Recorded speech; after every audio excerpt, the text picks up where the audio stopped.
A continuación nos va a acompañar José María Riaño, secretario general de ANESDOR, que yo atrevidamente me va a permitir llamarle Chema por la amistad que tenemos, una persona que ha logrado que este congreso en el tiempo trascienda, que nos acompañó en la primera versión, remotamente nos ha apoyado en la segunda versión y hoy volvemos a encontrarnos trayéndole el congreso a su casa.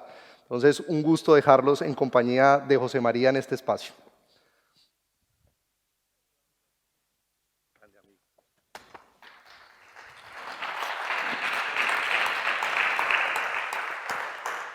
Pues muy buenos días y muchas gracias a la organización por contar con ANESDOR en este congreso, a la organización y especialmente a una persona que es Xavi. Xavi ha traído este congreso y lo ha convertido en iberoamericano. Xavi es una persona humilde, él no se da, pero es una persona muy comprometida con la seguridad vial y sobre todo es uno de los máximos expertos, diría yo, el experto de referencia en lo que a formación de motoristas se refiere. Por eso, muchas gracias, Xavi, por contar con ANESDOR. Bueno, ANESDOR es la Asociación Nacional de Empresas del Sector de Dos Ruedas. Representamos a toda la industria del sector de la moto y los vehículos ligeros, desde los ciclomotores, motocicletas, triciclos, cuadriciclos.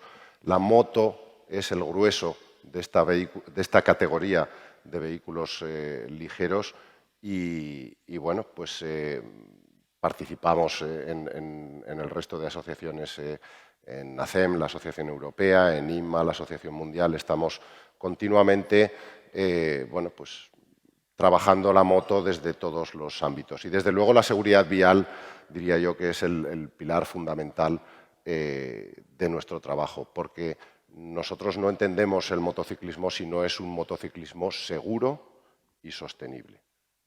Queremos un sector saludable y el motociclismo solo tendrá un desarrollo si es un motociclismo seguro y sostenible. Bueno, como representación de la industria de la moto, la verdad es que no nos podemos quejar. Yendo en particular a lo que es la moto en España, la evolución que está siguiendo la moto en el mercado es una tendencia clarísimamente creciente. En la línea roja podéis ver la evolución del mercado en España en la última década y, como veis, pues cada vez tenemos más motos. Las barras representan el parque, la flota de motos que hay en España y, como veis, la evolución pues va creciendo en la última década, pasando de los 5 millones a los 5.900.000. Cada vez hay más motos en España. Si hace 5 años la moto era el 13% del total de los vehículos que se matriculan en España, el año pasado fue ya el 17%. Es decir, es una realidad, son datos que cada vez, donde antes dominaba prácticamente todo el coche, hoy día es un mix mucho más rico de vehículos y hay más motos, hay más bicis, hay más patinetes, es un mix muy variado. Y claro, estos vehículos, lo define Naciones Unidas, son usuarios vulnerables, peatones, ciclistas, motoristas, no tienen una estructura de protección, son usuarios vulnerables. Si cada vez tenemos más motos, pues cada vez tenemos un reto mayor de hacer que no aumenten las víctimas. Y lo explicaba en primer lugar Adrián, nos lo ha explicado Ramón desde la DGT, desde el Servei Català de Trànsit. Esta es la explicación de por qué es muy difícil contener las cifras. Cada vez tenemos, como digo, más motos circulando y es un reto importante, el principal reto, diría yo, que tenemos que afrontar en la seguridad vial. Una forma de valorar si las políticas que estamos haciendo son adecuadas o no es pues, comparar las cifras de siniestralidad, calcular esta tasa de muertos y heridos graves por cada 10.000 motos que tenemos en el parque.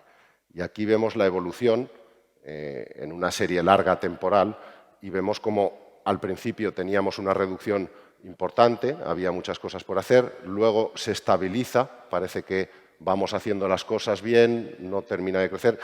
En los últimos años, hombre, en el momento de la pandemia, lógicamente, por razones obvias, hay un descenso significativo y luego un pequeño repunte.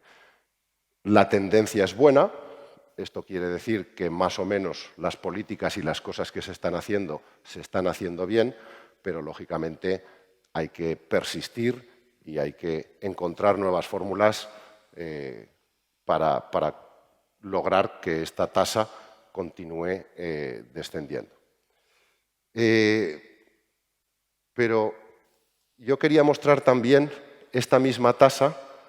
Antes veíamos una tasa global, lo que eran las víctimas en carretera y en urbano, en el total de la circulación. Aquí estamos mostrando solo el cálculo de la tasa en el caso de los accidentes en carretera, ¿vale? Y vemos que estas cifras, la tendencia es más o menos la misma, pero las cifras contrastan mucho cuando lo vemos con la problemática en ámbito urbano.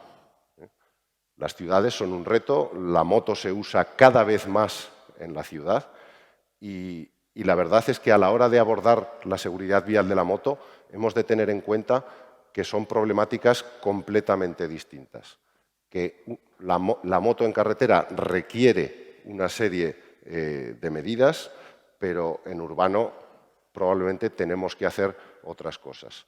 En carretera hay menos accidentes, pero los accidentes son más graves. En ciudad hay mucha interacción con otros vehículos y ahí la vulnerabilidad de la moto se pone de manifiesto y hay que adoptar otra serie de medidas, interactuar con otros vehículos. Bueno, no me voy a detener mucho más en datos de la moto en España porque yo creo que Adrià lo ha explicado antes fenomenal y Ramón ha explicado la situación particular en Cataluña perfectamente también. Podríamos pensar que, como la moto es vulnerable y bueno, pues contener esa siniestralidad y cada vez hay más motos, pues esto es un problema. Bueno, yo diría que no es un problema porque es indudable la contribución de la moto a la movilidad sostenible. Vivimos unos tiempos, se vive cada vez más rápido, están pasando muchas cosas. Yo creo que vivimos un tiempo de transformación, suelo decir que se están montando múltiples transformaciones disruptivas, que están cambiando totalmente el panorama, ¿no? Y la moto, una de las razones por la que hemos visto cómo crece y cada vez hay más motos circulando en nuestras calles, es porque la moto da solución y responde a muchas de esas transformaciones. Estamos viviendo una transformación de la movilidad, estamos viviendo una transformación ambiental, estamos viviendo una transformación tecnológica, una transformación económica, incluso una transformación de la forma de consumo, del comportamiento de los consumidores. Y la realidad es que la moto responde bien a cada una de esas transformaciones y es la razón por la que cada vez tenemos más motos circulando. En términos de movilidad, por ejemplo, pues la moto ayuda, por su espacio tan contenido, ayuda a la descongestión. Cada vez hay más concentración de población en los núcleos urbanos, necesitamos mejorar, aprovechar mejor el espacio público y la moto responde bien a esas necesidades que plantea la nueva movilidad. La moto también responde bien a todo el reto ambiental. La necesidad de descarbonización. Bueno, pues aquí tenéis datos del Ministerio de Transición Ecológica en España y vemos como en términos de CO2 estos datos están expresados en gramos de CO2 por pasajero y kilómetro recorrido. Y una moto convencional con 53 gramos de CO2 por pasajero y kilómetro se sitúa en unas tasas muy próximas al autobús urbano. Insisto que está por pasajero por lo tanto, es un transporte en términos de descarbonización, en términos de CO2, es un transporte muy eficiente. Si hablamos ya de las nuevas motos eléctricas, que especialmente en urbano empiezan a ser cada vez más populares, pues veis los datos con 17 gramos de CO2. Esto tiene en cuenta toda la huella ambiental. Con 17, pues es, diría yo, el transporte motorizado más eficiente que podemos encontrar. La calidad del aire en las ciudades. Sí, la descarbonización, el CO2, muy importante, pero en las ciudades la calidad del aire que respiramos. Pues aquí tenemos datos hoy estamos en Barcelona, estos datos son de la ciudad de Barcelona y aquí vemos cómo la moto representa el 20% del parque de vehículos en la ciudad de Barcelona. Incluso se mueve más que el coche, porque no están representados aquí los datos, pero si vemos datos de movilidad del Ayuntamiento de Barcelona, en lo que a transporte privado se refiere, prácticamente se hace un viaje en coche y un viaje en moto. Prácticamente hay casi tantos viajes en moto como viajes en coche. Pues bueno, a pesar del uso intensivo que tiene la moto en Barcelona, decía casi la mitad de los viajes, 20% del parque, su contribución al CO2 total del tráfico apenas supera el 2%. En términos de NOx, hablando ya de calidad del aire, estas emisiones nocivas para la salud pública, apenas, no llega al 1%, 0,2%. Y en términos de partículas, 2,5%. Por lo tanto, la moto ayuda a mejorar la calidad del aire en la movilidad. Transición tecnológica. Bueno, pues estamos como industria haciendo toda la transición al vehículo eléctrico. Las baterías actuales presentan un reto muy importante para nosotros.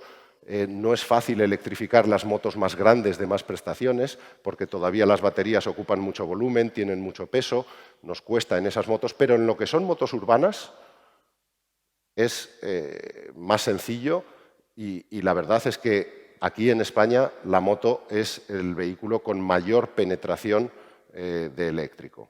Mientras el coche está alrededor del 4%, nosotros estamos alrededor del 8% del total del mercado actualmente ya es eléctrico. Luego estamos respondiendo a esa transición tecnológica. Y bueno, en un entorno donde cada vez tenemos que mirar más la economía, pues bueno, nuestra misión de alguna forma es proporcionar estos vehículos adecuados a la movilidad, adecuados a la sostenibilidad, con un precio muy contenido. La moto es más barata de adquirir, es más barata de mantener, menores consumos y en ese sentido pues presenta estas ventajas también muy apreciadas, ¿no? Incluso en todo lo que es la transformación del comportamiento del consumidor, pues ahora compramos todo por Internet, el boom del comercio electrónico, el boom de la comida a domicilio, todo esto conlleva reparto de última milla y en general las empresas están resolviendo con flotas de motos. Bueno, cada vez tenemos más motos. La razón es que estos vehículos responden bien a todas estas transformaciones sociales que estamos viviendo, pero claro, tenemos que lograr contener esas cifras y mejorar y lograr que esas tasas de siniestralidad vayan reduciéndose más y más. Bueno, hoy, y con el tiempo que yo dispongo, tampoco puedo bajar al detalle de tantas y tantas cosas que me gustaría hablar alrededor de la seguridad vial de la moto, pero he preferido hacer un repaso general, digamos, de cómo nosotros entendemos que hemos de aproximarnos a la seguridad vial de la moto para mantener estas tendencias de reducción. Y nuestra aproximación es la aproximación del sistema seguro. El sistema seguro es, bueno, yo diría que prácticamente toda la política de seguridad vial moderna se basa en este concepto, que es la visión cero. Tenemos que trabajar con el objetivo de alcanzar las 0 víctimas del tráfico. Bueno, es que 0 víctimas es muy... Bueno, plantéate que ese es el objetivo final y vamos de verdad a continuamente, porque como decimos siempre, una sola víctima ya es demasiado, pues tenemos que trabajar con esa visión 0. Tenemos que asumir que hay errores humanos. En prácticamente el 90% de los accidentes de moto, el factor primario desencadenante del accidente es un error humano, sea un error del motorista o sea un error de un vehículo contrario que choca con el motorista, son fallos humanos. Tenemos que asumir que va a haber fallos humanos. Y partiendo de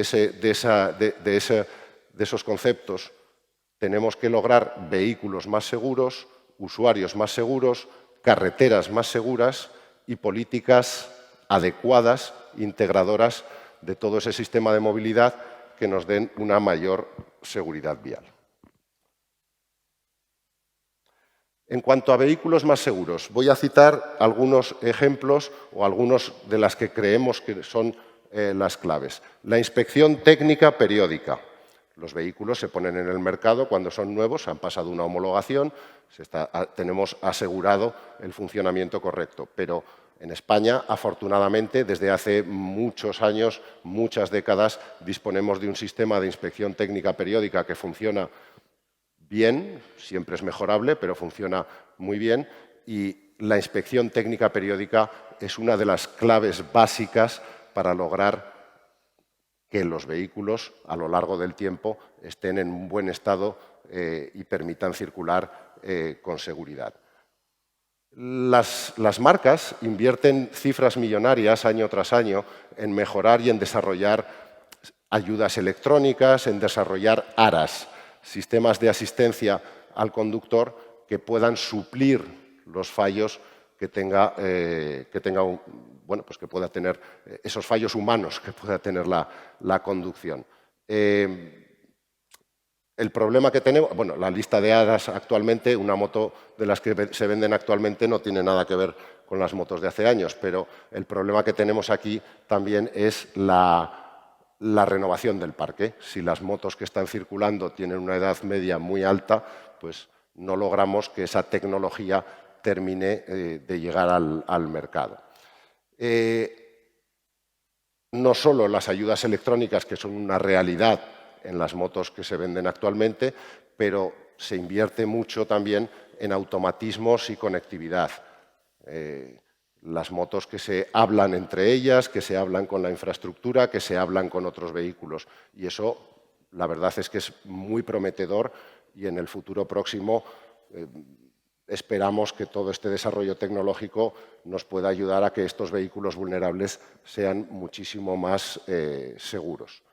Pero la seguridad de las motos no pasa solo por el vehículo moto, sino que requiere también que otros vehículos, ¿no? En ciudad, por ejemplo, 2 de cada 3 accidentes son un choque con otro vehículo y necesitamos que el desarrollo tecnológico que tienen, por ejemplo, los coches, pues sean capaces esas ayudas electrónicas de los coches de identificar a las motos, de hablarse con ellas, porque no siempre se está logrando, ¿no? Luego, no tenemos que pensar solo en la moto, sino pensar en todo el ecosistema, en todo el sistema de movilidad y ver que otros vehículos también necesitan un desarrollo tecnológico para interactuar adecuadamente con las motos. En el bloque de usuarios más seguros, bueno, pues estas serían las 3 claves. En primer lugar, la formación, se ha hablado antes. La formación, la capacitación de los conductores. No solo la formación inicial para obtener una licencia, un permiso de conducción, sino que entendemos, y se ha dicho esta mañana aquí ya, que la formación debe ser una formación continua. Y cada vez creemos más en la formación post-carnet, la formación, nosotros lo llamamos formación avanzada o formación post-carnet, que te permite ir mejorando progresivamente tus habilidades en la conducción. El equipamiento de protección. Hablábamos de un usuario vulnerable. Un usuario vulnerable que nosotros no podemos hacer como en un coche, desarrollar unos sistemas en el propio vehículo que lo controlen todo. Es necesario desplazar parte de ese equipamiento de protección al piloto, incluso a la infraestructura, ¿no? Entonces, el equipamiento de protección es una de las claves decisivas, el ir avanzando en la utilización del equipamiento de protección. Y, finalmente, la concienciación de los usuarios, porque solo unas actitudes y una conducción preventiva nos pueden ayudar a progresar a reducir accidentes. Y es una actitud que se espera no solo de los motoristas, ¿no? Cuando hablamos de seguridad vial de la moto, pensamos todo nos lleva a pensar en los motoristas, qué hacemos con las motos, qué hacemos con los motoristas, pero, como decía antes, tenemos que pensar también en otros vehículos.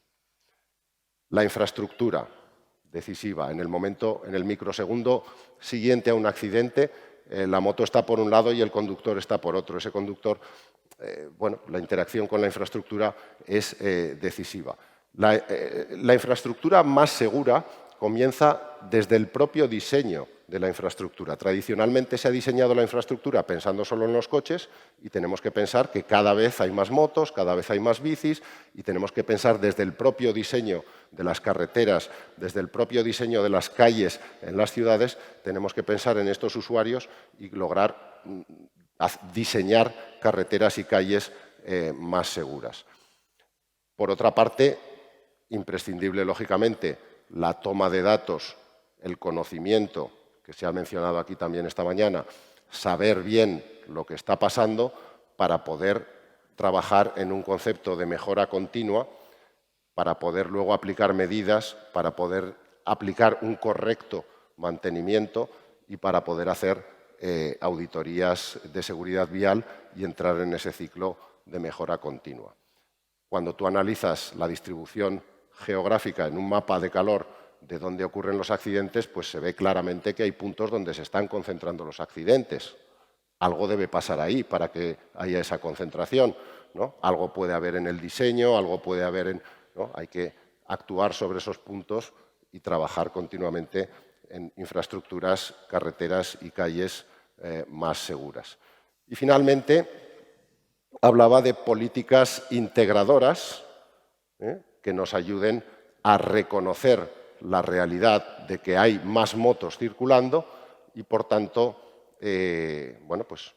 reconocer esta realidad y modificar la tradición de trabajar prácticamente solo para los coches a trabajar también con las motos, ¿no? En este sentido, ahora que se están transformando todas las políticas municipales, ordenanzas, planes de movilidad urbana sostenible, nosotros vemos imprescindible que haya un capítulo moto donde se aborde las necesidades de estos vehículos. Está el ámbito laboral, porque, como decía antes, la moto en el ámbito del trabajo cada vez se utiliza más. No solo es que se utilice más para ir y volver al trabajo, que se utiliza, pero también en un uso profesional, por ese incremento del reparto de última milla. Por lo tanto, el ámbito laboral también es necesario diseñar planes de movilidad segura en el ámbito de las empresas y en el ámbito laboral. Y, terminando ya, después de ver esa aproximación al sistema seguro y un poco los principales factores que entendemos que hay que trabajar en el ámbito de la seguridad vial de la moto, finalmente hablaríamos de divulgar, ¿no? de mostrar y dar información a los usuarios sobre todas estas consejos prácticos en el ámbito de tu vehículo, en el ámbito de tus habilidades de conducción, en el ámbito del equipamiento. Esto es lo que procuramos hacer, en nuestro caso, desde Vive la Moto, pero entre todos los stakeholders tenemos que ser capaces de divulgar y de recomendar todas estas prácticas de seguridad vial. Y, nada más por mi parte. Quedo a vuestra disposición a lo largo de todo el Congreso para tratar todos los temas que consideréis. Muchas gracias. Gracias, amigo. Sí. Bueno, siempre es muy grato entender la visión desde la industria, pero simplemente resumirlo en que es, como decía Xavi esta mañana, la visión holística que nos permite resolver estos retos en donde todos ponen en la solución.